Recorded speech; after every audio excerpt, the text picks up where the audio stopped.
If you're following pop culture, you probably know Ezra Miller is in the middle of a lot of controversies, and Ezra's got a lot of allegations out there, and 2 arrests.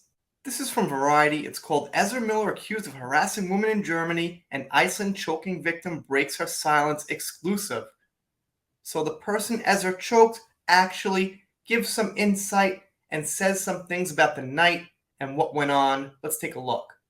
By the way, this article here was like 15 pages, so I cut out the important parts. The full article will be linked below, if I remember. Sometimes I forget. I'm not perfect. Okay. Miller, then 27, also started to show a different, volatile side to their personality, one that began to concern Icelanders. There was always something with Ezra, and Carlos Rainier, then a bartender at Perico Cafés, a pub located in the heart of Reykjavik. Okay, these Icelandic names are not going to go so well. Sorry for not saying them right. I'm trying. These are some of the toughest ones in the world.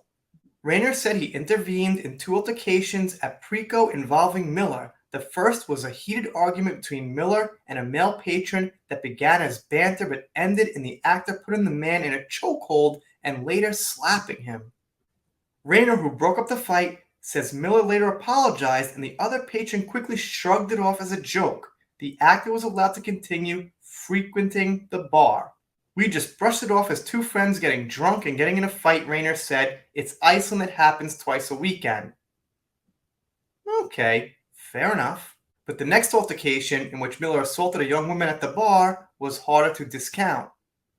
The incident grabbed global headlines when footage of Miller placing the woman in a chokehold and then pushing her to the ground went viral online in early April 2020. I'm sure a lot of people remember that. I definitely do. Some people defended Miller, said, it was playful.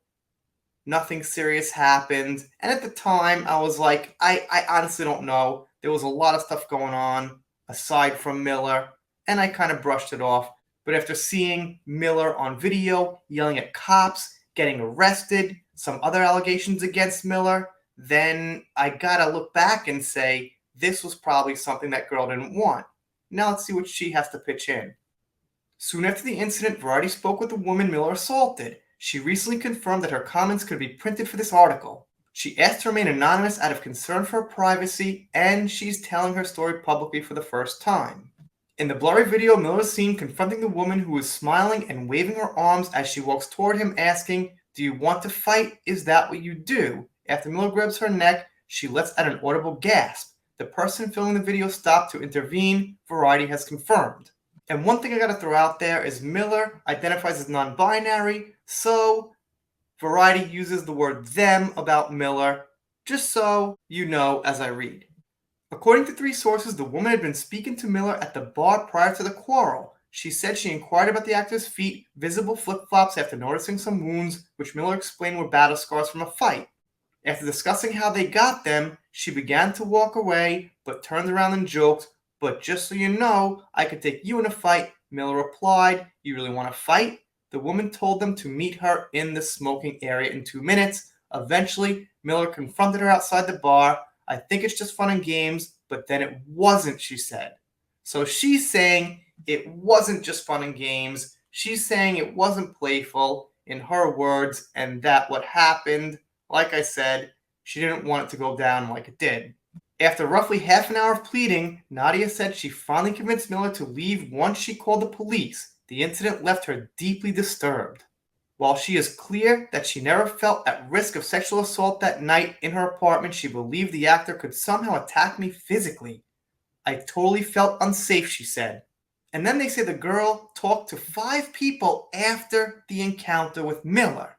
5 people, 2 friends, a woman's rights advocate, a German social worker, and her German lawyer. They all said the story was confirmed in the same way.